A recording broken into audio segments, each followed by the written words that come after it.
할렐루야. 오늘도 하나님을 기대하는 마음으로 예배에 나오신 성도님들을 환영하고 축복합니다. 하나님께서 오늘도 우리에게 좋은 날 주셨습니다. 오늘도 말씀 보시고 또 기도하시면서 하나님과의 동행을 시작하는 은혜의 시간 되시길 축복합니다. 이제 함께 기도하심으로 5월 13일 매일 주심 기도회를 시작하겠습니다. 하나님 감사합니다. 오늘도 우리에게 새로운 생명과 하루의 시간을 허락하시고 이 날을 하나님 앞에서 예배하며 시작하게 해주셔서 감사합니다. 이 시간 우리 가운데 좌정하여 주시고 말씀을 통해 하나님의 임재를 더욱 깊이 경험하는 시간이 되게 하여 주시옵소서. 말씀을 귀로 듣고 머리로 이해할 뿐만 아니라 마음의 중심과 손과 발로 순종하는 은혜의 기회가 되게 하여 주시옵소서. 그렇게 행하실 주님을 의지하오며 예수님의 이름으로 기도하옵나이다. 아멘. 오늘 하나님께서 우리에게 주시는 말씀은 레위기 8장 22절부터 36절까지의 말씀입니다. 레위기 8장 22절부터 36절까지의 말씀을 봉독하겠습니다. 또 다른 순양 곧 위임식의 순양을 드릴새 아론과 그의 아들들이 그 순양의 머리에 안수하매 모세가 잡고 그 피를 가져다가 아론의 오른쪽 귓부리와 그의 오른쪽 엄지손가락과 그의 오른쪽 엄지발가락에 바르고 아론의 아들들을 데려다가 모세가 그 오른쪽 귓부리와 그들의 손의 오른쪽 엄지손가락과 그들의 발의 오른쪽 엄지발가락에 그 피를 바르고 또 모세가 그 피를 제단 사방에 뿌리고 그가 또 그 기름과 기름진 꼬리와 내장에 덮인 모든 기름과 간꺼풀과 두 콩팥과 그 기름과 오른쪽 뒷다리를 떼어내고 여호와 앞 무교병 광주리에서 무교병 한 개와 기름 섞은 떡 한 개와 전병 한 개를 가져다가 그 기름 위에와 오른쪽 뒷다리 위에 놓아 그 전부를 아론의 손과 그의 아들들의 손에 두어 여호와 앞에 흔들어 요제를 삼게 하고 모세가 그것을 그들의 손에서 가져다가 제단 위에 있는 번제물 위에 불사르니 이는 향기로운 냄새를 위하여 드리는 위임식 제사로 여호와께 드리는 화제라. 이에 모세가 그 가슴을 가져다가 여호와 앞에 흔들어 요제를 삼았으니 이는 위임식에서 잡은 순양 중 모세의 몫이라. 여호와께서 모세에게 명령하심과 같았더라. 모세가 관유와 제단 위에 피를 가져다가 아론과 그의 옷과 그의 아들들과 그의 아들들의 옷에 뿌려서 아론과 그의 옷과 그의 아들들과 그의 아들들의 옷을 거룩하게 하고 모세가 아론과 그의 아들들에게 이르되 내게 이미 명령하시기를 아론과 그의 아들들은 먹으라 하셨은즉 너희는 회막문에서 그 고기를 삶아 위임식 광주리 안에 떡과 아울러 그곳에서 먹고 고기와 떡의 나머지는 불사를 찌며 위임식은 이레 동안 행하나니 위임식이 끝나는 날까지 이레 동안은 회막문에 나가지 말라. 오늘 행한 것은 여호와께서 너희를 위하여 속죄하게 하시려고 명령하신 것이니 너희는 7주야를 회막문에 머물면서 여호와께서 지키라고 하신 것을 지키라. 그리하면 사망을 면하리라. 내가 이같이 명령을 받았느니라. 아론과 그의 아들들이 여호와께서 모세를 통하여 명령하신 모든 일을 준행하니라. 아멘. 네, 어제부터 저희는 이 레위기 말씀을 통해 하나님께서 명령하신 5가지 제사를 집례할 이 제사장의 위임식 과정을 살펴보고 있습니다. 어제 말씀을 통해서는 위임식을 시작하기 전에 몇 가지 준비 단계를 말씀을 통해 보셨습니다. 물로 몸을 씻고 또 제사장의 의복을 입고 관유를 바른 후에 속죄의 제사를 끝으로 이 위임식을 위한 모든 준비가 끝났습니다. 그리고 오늘 본문에서는 드디어 위임식이 이제 시작됩니다. 그런데 여러분 이 말씀에 보니까요, 위임식이 다름 아닌 또 한 번의 제사였습니다. 위임식을 위해 미리 준비했던 짐승이 수송아지와 순양 2마리였는데 수송아지와 순양 1마리는 어제의 준비 과정에서 이미 속죄제와 번제의 제물로 쓰였습니다. 그리고 남은 것이 이제 순양 1마리인데 바로 오늘 이 제물로 위임식을 위한 제사를 드리고 있는 것입니다. 그러니까 여러분 지금 모세와 아론의 가정 그리고 이스라엘의 온 회중이 계속 이 제사의 연속 중에 있습니다. 알고 보니 위임식 준비도 제사였고 위임식도 그 자체로 제사였던 것입니다. 아론이 구별된 예배자로 서는 이 모든 과정이 처음부터 끝까지 하나님과 함께하는 제사 세트였습니다. 이 위임식의 주체가 모세나 아론이 아니라 하나님이시기 때문에 하나님이 함께 하셔야 했고, 또 하나님이 위임식의 시종을 주관하셔야 했던 것입니다. 그러니 하나님과의 소통을 멈출 수가 없죠. 이 제사를 통해 하나님의 임재와 돌보심 아래에 머물면서 이 모든 순서가 진행되어야 했다는 말입니다. 그런데 말씀해 보니까 이 위임식 제사에는 처음부터 조금 독특한 행위가 포함되어 있습니다. 23절인데요. 모세가 잡고 그 피를 가져다가 아론의 오른쪽 귓부리와 그의 오른쪽 엄지손가락과 그의 오른쪽 엄지발가락에 바르고 라고 되어 있습니다. 이 제물로 잡은 순양의 피를 아론의 오른쪽 귓볼과 또 오른쪽 엄지손가락 그리고 오른쪽 엄지발가락에 바르도록 했다는 겁니다.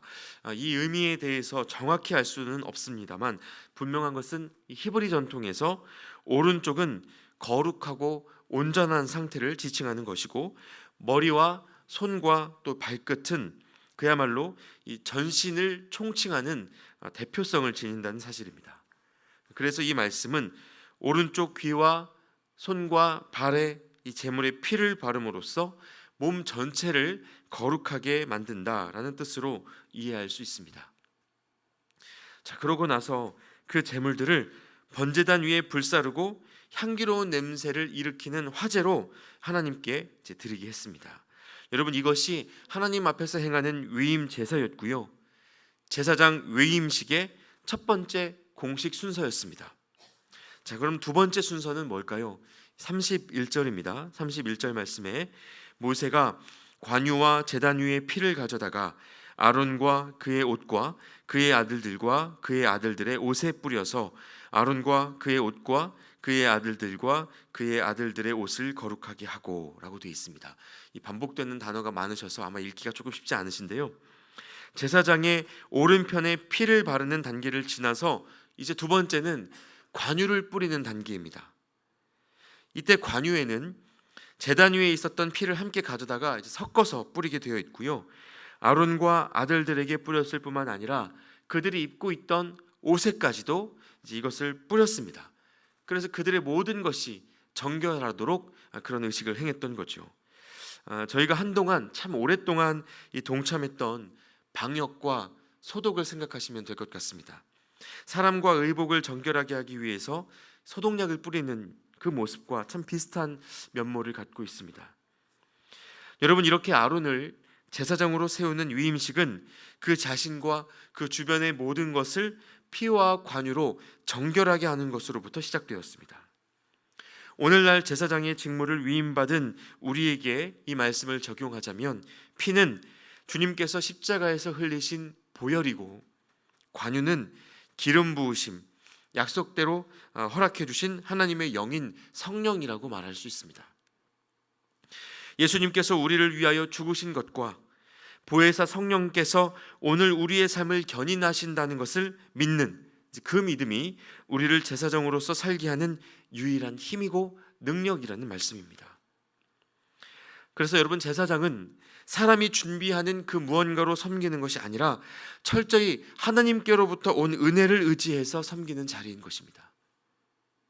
그래서 요한복음 4장에도요, 이 우물가로 물을 길러온 사마리아 여인이 예수님을 만나고 나서 피와 관유, 즉 비유하자면 영과 진리로 하나님을 예배할 수 있다는 그때가 왔다는 말씀에 비로소 자신의 모든 상처와 관계의 장벽을 깨고 사람들 속으로 뛰어들어갈 수 있었습니다. 숨어 지내고 피하기 바빴던 사람들 속으로 들어가 내가 메시아를 만났도다, 기름 부음 받은 그리스도를 내가 만났노라 라고 증언하면서 신약시대에 새로운 제사장으로서의 사명을 그 여인이 또 시작하게 된 것입니다. 여러분, 주님은 우리를 위하여 죽으셨고 지금도 성령으로 우리를 돌보고 계십니다. 사단은 우리 자신의 연약하고 초라한 현실을 일깨워 주지만 주님은 우리의 어떠함이 아니라 하나님만 바라보라고 말씀해 주시는 것입니다. 우리의 마음과 생각을 채우는 그 어지러운 생각들을 뒤로하고 하나님의 생각에만 초점을 두라는 것입니다. 그래서 여러분, 오늘 말씀에서 모세는요, 하나님의 명령을 따라 아론과 그의 아들들이 7일 동안 회막문에 나가지 않고 그 자리에 머물게 합니다. 그 일주일 동안 위임식을 끝내지 않고 지속하고 있습니다. 이것은 그들의 속죄를 위해서 하나님이 주신 명령이고 또 일종의 제한이었지만, 하나님께서 아론과 그의 아들들을 곁에 가까이 두시고 하나님께만 집중하고 주목할 수 있는 그 시간을 허락하시고자 함이었습니다. 보이지 않는 하나님이시지만 그 곁에 머물며 하나님의 때를 기다리는 영적 인고의 시간을 지나지 않고서는 치열한 세상에 함몰되지 않고 제사장의 사명을 온전히 감당해낼 수 없었기 때문입니다. 또 여러분, 이스라엘 사람들에게 이 7이라는 숫자는요, 완전함을 뜻합니다. 하나님의 일이 완성되는 나름의 시간 단위가 7일인 것입니다. 그래서 공식적인 위임식은 일주일이었지만 이 시대 우리에게 그 시간은 각기 다르게 적용될 수도 있습니다. 중요한 것은 우리가 이 시간을 통해서 눈에 보이지 않아 답답한 현실 속에서 하나님의 일을 신뢰하는 그 연습을 해나가야 한다는 것입니다. 여러분, 제사장은 이렇게 오랜 절차, 복잡한 시간을 지나서 세워졌습니다. 민족 전체를 위한 구원의 길을 여시기 위해서 구별된 사람들을 준비하신 겁니다. 그래서 제사장으로 부름받은 사람들은 이 땅의 문화를 따라 사는 사람들과 다른 엄격한 기준을 가지고 살 수밖에 없었습니다. 이것은 시대를 막론하고 제사장으로 부름받은 하나님의 사람들 모두에게 해당되는 이야기입니다. 여러분, 우리도 예수님을 모르는 사람들과 똑같이 살아갈 수는 없는 일입니다. 그런데 문제가 있습니다. 하나님 앞에 헌신하겠다는 그 고백은 같습니다. 나는 구별된 삶을 살겠다는 결단도 같습니다. 그런데 사람들마다 이 구별됨의 기준이 다른 경우가 너무 많다는 것입니다. 여러분, 어떻게 사는 것이 구별된 삶입니까? 레위기 말씀이 전해주는 말씀의 맥락은 알겠는데 이걸 실제 삶에 적용하려고 하니까 각자가 생각하는 그 다른 기준 때문에 갈등이 빚어지더라는 것입니다. 그래서 어떻게 됐습니까? 여러분, 신약시대만 하더라도요, 고린도 교회에서 나는 바울파다, 나는 베드로파다, 아볼로파다 이러면서 사람들의 마음이 모아지지 않는 일이 있었습니다. 기독교가 말씀을 해석하고 적용하는 방식에 따라 수많은 분파로 나누기 시작했습니다. 그래서 여러분, 기독교 안에서 얼마나 많은 교단이 있습니까? 가톨릭, 정교회, 루터교, 성공회, 감리교, 침례교, 장로교 등등 이 웬만한 정치 정당보다도 다양하게 찢어져서 각자의 정통성을 주장하는 시대를 우리가 살고 있습니다. 이 과정에서요, 수많은 이단도 실제로 탄생하고 이른바 정통이라고 말하는 교단 안에서도 공식적으로 규정할 수는 없지만 하나님 뜻과 상관없는 이단적 요소가 얼마나 많은지 모릅니다. 그러나 여러분, 확실한 기준이 없지 않습니다. 하나님이 우리에게 주신 기준이 이미 있다는 거예요. 하나님께서 이런 인간의 역사를 이미 아셨기 때문에 제사장으로서 사는 그 삶이 어떤 삶인지 보여주시기 위해, 그리고 제사장으로서의 직무를 완성하시기 위해 이미 인간의 몸을 입고 오셨습니다. 여러분, 그래서 제사장으로 부름받은 사람들이 닮고 따라가야 할 삶의 기준은 이미 여기 예수님의 삶 속에 있습니다. 창조주 하나님께서 하늘의 권세를 포기하고 우리와 같이 되신 그 성육신, 그리고 대제사장인 예수 그리스도께서 스스로 화목제물이 되어서 죽으신 십자가, 여러분, 이보다 더 확실한 기준이 어디 있겠습니까? 이것은 아주 간단하고 명료합니다. 여러분, 제사장으로 부름받았다는 건 마땅한 권리를 가진 자가, 그렇게 행해도 되는 권리를 가진 자가 자기 자신의 것을 포기하고 그 권리를 갖지 못하는 사람들과 똑같은 모습이 되는 것입니다. 제사장 자신이 하나님과 세상의 화해를 위해, 하나님과 이웃의 평화를 위해 스스로 제물이 되는 것입니다. 다른 쉬운 말로도 이것을 얼마든지 바꿔 말할 수 있습니다. 권리는 내어주고 책임은 감당하는 것입니다. 좋은 것은 늦게, 수고는 빠르게 감당하는 것입니다. 자기 생각을 주장하는 것을 멈추고 상대방의 마음을 헤아리고 인정하는 삶을 사는 것입니다. 끌고 가려고 하기보다 함께 가고 또 때로는 따라가는 삶을 사는 것입니다. 여러분, 다 같은 말입니다. 공통점은 대제사장이신 예수 그리스도께서 보여주신 자기 포기가 있다는 것이죠.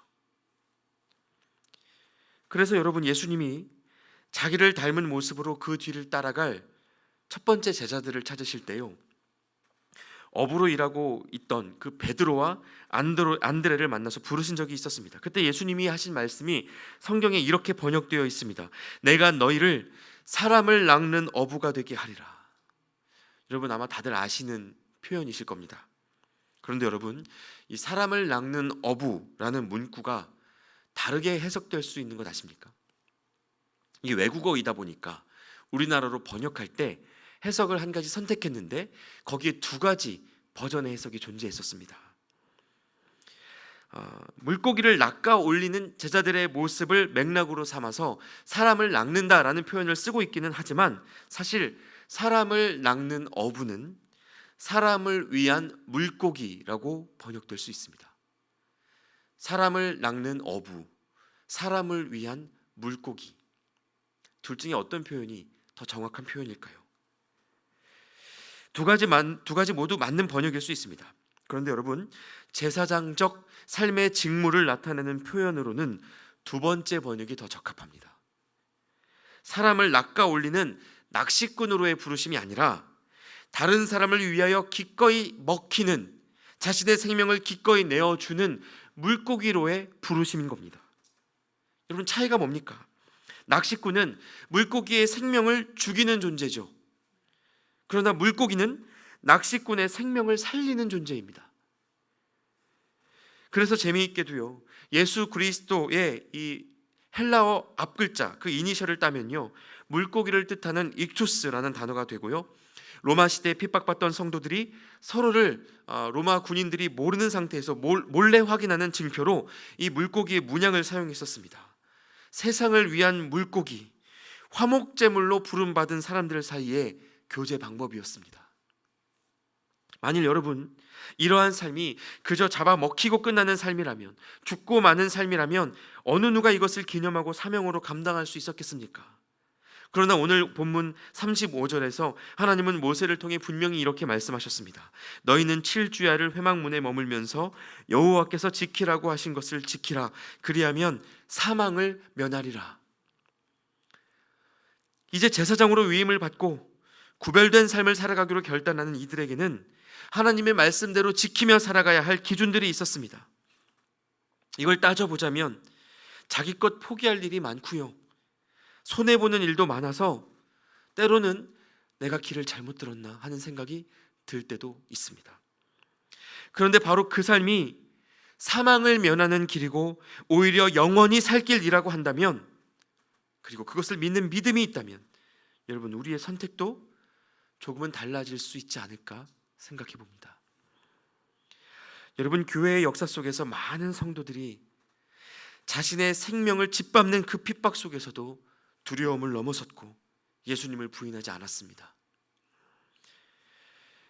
자신들을 핍박하는 이들을 오히려 사랑하기 위해서 몸부림을 쳤습니다.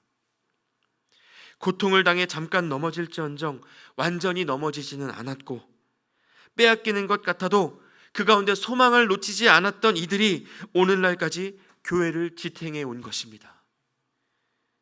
그들의 비상식적이었던 믿음, 손해보고 빼앗기는데도 계속해서 소망 갖고 내어줄 수 있었던 그들의 이상한 선택. 여러분, 오늘날 우리가 그와 같은 믿음으로 살아가실 수 있기를 축복합니다. 갈수록 치열해지고 이기적인 세상 속에서 살아가고 있지만, 그러면 그럴수록 더더욱 스스로 재물되기를 선택하는 이 믿음의 사람들을 통해 하나님은 우리와 또 우리 한국 교회와 이 나라에 새로운 소망을 부어주실 것입니다. 함께 기도하겠습니다. 하나님, 나 자신의 이기적인 욕망에 매여 살아가고 있는 우리를 제사장 삼으시고 이 땅을 향한 하나님의 꿈을 이루는 도구로 불러주셨음을 우리가 두렵고 떨리는 마음으로 봅니다. 주님, 험난한 세상을 믿음으로 견뎌내기 위해 분투하는 우리의 매일을 긍휼히 여겨주시고 감당할 수 있는 힘과 지혜를 더하여 주시옵소서. 땅의 현실보다 하늘의 소망을 바라보며 기꺼이 화목제물로 내 삶을 드리는 믿음의 결단을 오늘도 이어갈 수 있도록 도와주시옵소서. 우리를 위하여 먼저 제물 되시고 모든 것을 내어주신 예수 그리스도의 이름으로 기도하옵나이다. 아멘. 계속해서 각자의 기도 제목으로 기도하심으로 하나님 앞으로 나아가도록 하겠습니다.